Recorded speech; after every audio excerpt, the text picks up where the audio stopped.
अस्सलाम वालेकुम। आज का हमारा टॉपिक है इंटरनेशनल मॉनेटरी फंड IMF।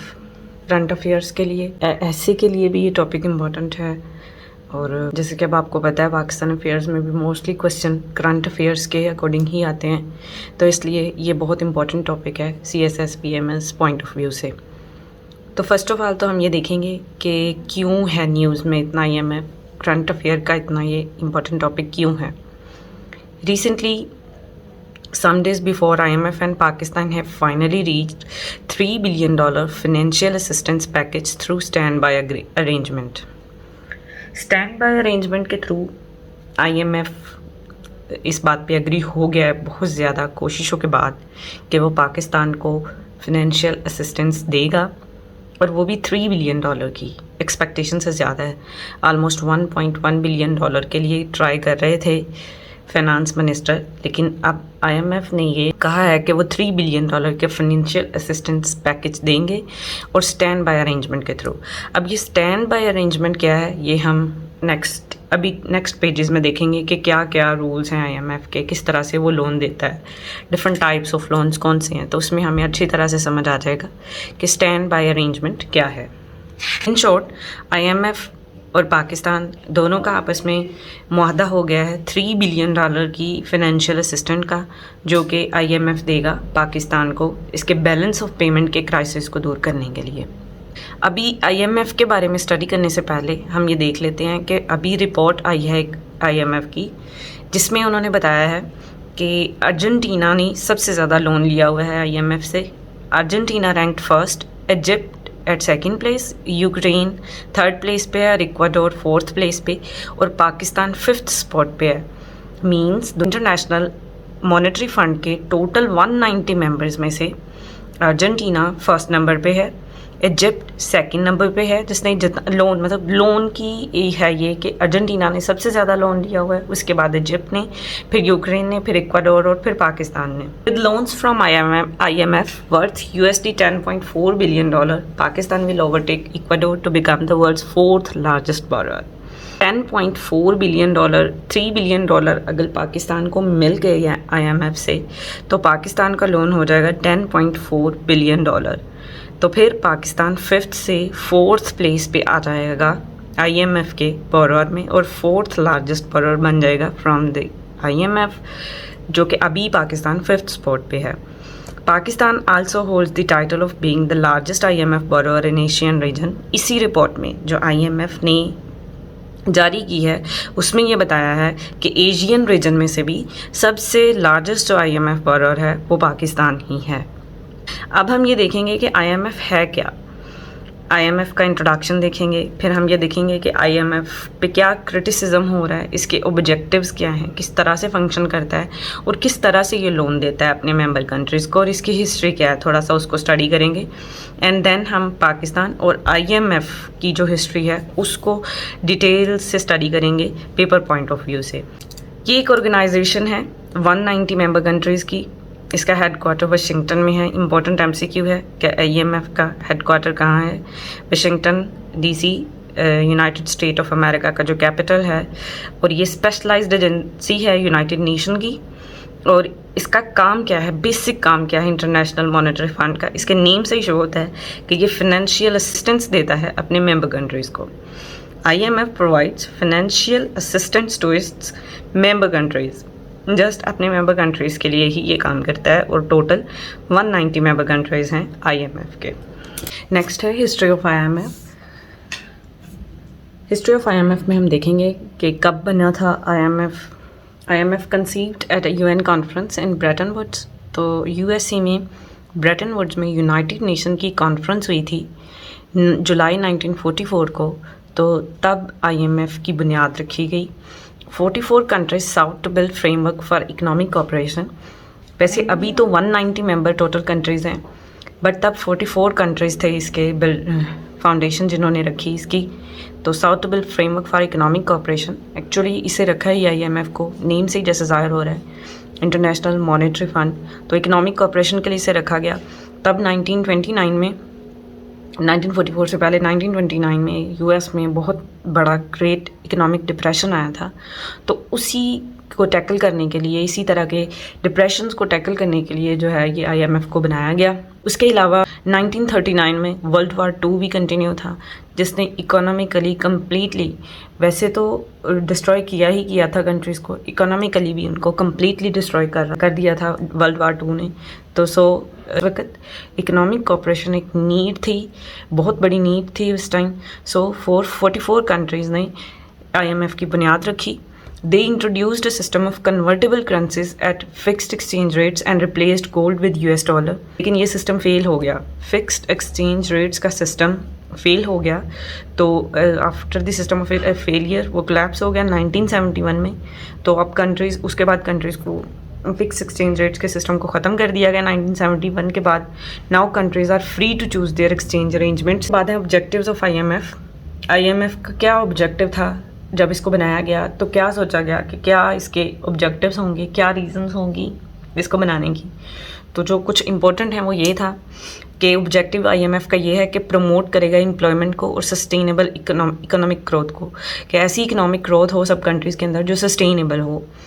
उसके अलावा इसका ऑब्जेक्टिव है कि ये फैसिलिटेट करे इंटरनेशनल ट्रेड को, ज़्यादा मैक्रो इकोनॉमिक ग्रोथ को इम्प्रूव करे ज़्यादा से ज़्यादा, and then secure financial stability, provide global monetary cooperation. Globally countries का जो है उसके मॉनेटरी कोऑपरेशन हो, इकोनॉमिक कोऑपरेशन हो कंट्रीज़ का। Policy advice and financing for developing countries, जो डेवलपिंग कंट्रीज़ हैं उनको एडवाइजेज़ देंगे किस तरह से वो अपनी फिस्कल को, अपनी फाइनेंशियल स्टेबिलिटी को वापस ला सकते हैं। Reduce poverty around the world, और मोस्ट इम्पॉर्टेंट आईएमएफ का जो ऑब्जेक्टिव है वो ये है कि अराउंड द वर्ल्ड जो पॉवर्टी है वो उसको कम से कम किया जाए। तो ये कुछ इंपॉर्टेंट ऑब्जेक्टिव्स हैं जो आईएमएफ के, जब इसको बनाया गया 1944 में, तो उस टाइम ये रखे गए सामने कि ये ऑब्जेक्टिव्स होंगे आईएमएफ के to work in the future. Next है what are the functions of IMF. IMF के बेसिकली 3 फंक्शंस हैं most important. First one is capacity development. Capacity development means economic growth करवाना किसी कंट्री की। तो ये प्रोवाइड करता है टेक्निकल असिस्टेंस, ट्रेनिंग वगैरह है टू सेंट्रल बैंक्स को, फाइनेंस मिनिस्टर्स को जो कंट्रीज़ के हैं, मेंबर कंट्रीज़ के, टैक्स अथॉरिटीज़ को एंड अदर इकोनॉमिक इंस्टीट्यूशंस को, किस तरह से फाइनेंस को कंट्री के को इंक्रीज़ किया जा सकता है और उसको बेटर किया जा सकता है। नेक्स्ट कैपेसिटी डेवलपमेंट में आ जाता है कि हेल्प करता है कंट्रीज़ को इन मॉडर्नाइजिंग बैंक सिस्टम, कि अपने बैंक सिस्टम को किस तरह से मॉडर्नाइज करना है, लीगल फ्रेमवर्क को कैसे स्ट्रॉन्ग करना है, रेज कैसे करना है, पब्लिक रेवेन्यू कैसे ज़्यादा से ज़्यादा करना है, टैक्सेशन कैसे कलेक्ट करनी है, और गवर्नेंस को कैसे इम्प्रूव करना है ताकि फिनेंशियल कैपेबिलिटी जो है वो ज़्यादा से ज़्यादा इंक्रीज़ हो। And the most important United nation के सस्टेनेबल डेवलपमेंट गोल्स को किस तरह से करना है, जैसे सस्टेनेबल डेवलपमेंट गोल में हेल्थ और पॉवर्टी को रिड्यूस करना, इन सब में ये कंट्रीज़ की हेल्प करता है, मेंबर कंट्रीज़ की। Next 2 most important functions are provide financial assistance and IMF surveillance. Financial assistance अपने मेंबर कंट्रीज़ को देता है with balance of payment problems. अब बैलेंस ऑफ पेमेंट को आप सिंपली ऐसे समझ सकते हैं कि कंट्री की इम्पोर्ट और एक्सपोर्ट है, और वो इंपोर्ट्स जो हैं एक्सपोर्ट से ज़्यादा हैं, या आप ऐसे समझ लें कि ख़र्चा ज़्यादा है और जो आमदन है वो बहुत ज़्यादा कम है। तो ये बैलेंस ऑफ पेमेंट प्रॉब्लम है कि इतना जा ज़्यादा रहा है और आ कम रहा है कंट्री के पास। तो इस चीज़ को कैटर करने के लिए आईएमएफ है, ये फाइनेंशियल असिस्टेंस देता है पैसे की फॉर्म में, डॉलर्स के फॉर्म में। तो on the basis of structural adjustment policies monitored by IMF, और आईएमएफ देता है किस पर, इसकी अब जाहिर है कुछ शर्तें होंगी, कुछ कंडीशंस होंगी। तो पॉलिसीज़ हैं, उन पॉलिसीज़ को स्ट्रक्चरल एडजस्टमेंट पॉलिसीज़ कहते हैं, जिस मीन्स इसमें आम आवाम को बहुत ज़्यादा नुकसान होता है आईएमएफ की स्ट्रक्चरल एडजस्टमेंट पॉलिसीज़ पे। इन्फ्लेशन बहुत ज़्यादा इंक्रीज़ हो जाती है। और उसके बाद है आईएमएफ सर्वेलेंस। सर्वेलेंस मीन्स होता है ओवरसी करना, मीन्स चेकआउट करना, वॉच करना। तो ये ओवरसी करता है इंटरनेशनल मॉनेटरी सिस्टम को, और वो जो भी इसमें प्रॉब्लम्स हो या कोई रिस्क हो स्टेबिलिटी को किसी भी कंट्री के, या ओवरऑल जिससे पूरा वर्ल्ड कनेक्टेड है, तो एडवाइस करता है पॉलिसी एडजस्टमेंट पे कि किस तरह से उनको टैकल किया जा सकता है। तो एक्चुअली ये स्टैंड बाय अरेंजमेंट और एक्सटेंडेड फंड फैसिलिटी है क्या, उसको हम यहाँ पर डिस्कस करेंगे। IMF different types of loans देता है, ठीक है। तो बेसिकली ये 4 टाइप्स हैं लोन्स के। फ्लेक्सिबल क्रेडिट लाइन फर्स्ट है, एफसीएल भी इसको कहते हैं। ये उन कंट्रीज़ को दिया जाता है जो अभी प्रॉब्लम में नहीं गए, means they get into a problem, अभी उनको रिस्क है कैसा उनके साथ हो सकता है, तो इस रिस्क को कम करने के लिए जो लोन दिया जाता है आईएमएफ की तरफ से अपने मेंबर कंट्रीज़ में से किसी को भी, तो उसे फ्लेक्सिबल क्रेडिट लाइन लोन बोलते हैं। और ये उन्हीं कंट्रीज़ को मिलता है जो अभी प्रॉब्लम में नहीं है, मतलब इतना इशू नहीं है अभी उनके साथ। नेक्स्ट है पीएल, प्रिकॉशनरी लैंडिंग लोन जो है, इसमें कंट्रीज़ के लिए that are beginning to get weak, मतलब जिन पर प्रॉब्लम आ गई है और वो वीक होना स्टार्ट हो गए हैं। तो इस तरह के जो कंट्रीज़ हैं, मतलब इन लोन्स का ये है कि इनमें इतने कोई स्ट्रक्चरल एडजस्टमेंट पॉलिसीज़ इतनी स्ट्रिक्ट नहीं होती, और इसलिए ये इजी लोन्स हैं, ये फ्लेक्सिबल क्रेडिट लाइन और प्रिकॉशनरी लैंडिंग। नेक्स्ट है stand by arrangement loan. Pakistan mostly जितनी बार भी आईएमएफ के पास गया है तो ज़्यादातर स्टैंड बाय अरेंजमेंट लोन्स ही लिए हैं। Countries that are quite weak but can be rescued quickly, जो बहुत ज़्यादा वीक हो गए हैं लेकिन रेस्क्यू किया जा सकता है उनको क्विकली। तो अभी जो लोन हमें मिलेगा वो भी स्टैंड बाय अरेंजमेंट पे ही की बेसिस पर ही है ऑलमोस्ट, जो दिया जाएगा आईएमएफ की तरफ से। तो इसमें आईएमएफ की जो स्ट्रक्चरल एडजस्टमेंट पॉलिसीज़ होती हैं जो एक कंट्री ने फॉलो करने होते हैं आईएमएफ की कंडीशंस को, वो थोड़े स्ट्रिक्ट होते हैं। लास्ट वन जो लोन टाइप है वो है एक्सटेंडेड फंड फैसिलिटी। पाकिस्तान ये भी कई बार लोन ले चुका है इस तरह का भी आईएमएफ से। तो countries that are in a lot of trouble and will need help for a long time. As you know, Pakistan जब से आईएमएफ के पास गया है 1950 में फर्स्ट टाइम पाकिस्तान मेंबर बना था उनका, तो उसके बाद से जो है वो लोन हमेशा हर जो भी गवर्नमेंट आती है वो लोन ज़रूर ले रही है बैलेंस ऑफ पेमेंट के इशू को कंट्रोल करने के लिए। तो countries that are in lot of trouble and will need help for a long time, they go for extended fund facility program. और इसमें स्ट्रक्चरल एडजस्टमेंट पॉलिसीज़ एब्सोल्युटली जिस तरह स्टैंड बाय अरेंजमेंट में स्ट्रिक्ट होती हैं, इसी तरह से एक्सटेंडेड फंड फैसिलिटी में भी स्ट्रक्चरल एडजस्टमेंट पॉलिसीज़ जो आईएमएफ कहता है कि आपको अपने कंट्री में ये चेंजेस लेकर आने हैं, उस बेसिस पे वो लोन मिलेगा, तो वो बहुत ज़्यादा स्ट्रिक्ट होते हैं। अब आईएमएफ लोन तो देता है सारे कंट्रीज़ को, लेकिन इस पे क्रिटिसाइज़ भी बहुत ज़्यादा किया जाता है कि जो भी कंट्रीज़ एक बार आईएमएफ से लोन ले लें उसके बाद वो इसमें स्टक हो जाते हैं और नहीं दोबारा कभी भी आईएमएफ से लोन लिए बगैर उनका कंट्री नहीं रन कर सकता। तो अब हम देखेंगे कि कौन सा क्या क्रिटिसिज्म है आईएमएफ पे। फर्स्ट है आईएमएफ की गवर्नेंस। आईएमएफ पे बहुत ज़्यादा डोमिनेशन है यूनाइटेड स्टेट ऑफ अमेरिका और यूरोप की, बिकॉज ये कंट्रीज़ जो हैं लार्ज वोटिंग शेयर है इनका यहाँ पर। तो इस हवाले से भी एशियन कंट्रीज़ की तरफ से, अफ्रीकन कंट्रीज़ की तरफ से और नॉर्थ अमेरिकन कंट्रीज़ की तरफ से बहुत ज़्यादा इस पर क्रिटिसाइज़ किया जाता है आईएमएफ पे कि डोमिनेंस ज़्यादा से यहाँ पर यूएसए और यूरोप की है। कंडीशंस जो लोन पे लगाते हैं जैसे स्ट्रक्चरल एडजस्टमेंट पॉलिसीज़ जो भी लगाता है आईएमएफ, वो बहुत ज़्यादा स्ट्रिक्ट होती हैं, बहुत ज़्यादा इंट्रूसिव होती हैं कि कंट्री के लिए उनको टैकल करना बहुत ज़्यादा डिफ़िकल्ट हो जाता है। It compromise the economic and political sovereignty of receiving countries. अब जो कंट्री आईएमएफ से ले रही हैं लोन, उनकी इकोनॉमिक और पॉलिटिकल सॉवरेनिटी कम्प्लीटली आईएमएफ के हाथों में चली जाती है। कोई भी डिसीजन लेना है उनको अपने कंट्री में किसी भी तरह का, तो वो सारा आईएमएफ की कंडीशंस की बेस पे लेना पड़ेगा। तो इन में क्या आता है कि फिस्कल और मॉनेटरी पॉलिसीज सारी की सारी गवर्नमेंट की आईएमएफ के हाथ में चली जाती हैं। आपको जो बजट देना है, जो भी मॉनेटरी पॉलिसी लेके आनी है, कोई भी आपको फिस्कल जिधर भी खर्च करना है कोई भी पैसा, तो आपको आईएमएफ की कंडीशंस को माइंडसेट में रखना पड़ेगा। तो ये इफेक्ट करता है सोवरेनिटी को। As government deficits, pension policies, banking regulations, banking में जिस तरह से आपका पैसा जैसे भी है और उसको जिस तरह से खर्च किया जाएगा, वो सब आपको आईएमएफ के अकॉर्डिंग करना पड़ता है। और ये बहुत बड़ा सेटबैक होता है कंट्री के लिए जो आईएमएफ से लोन ले रहा है।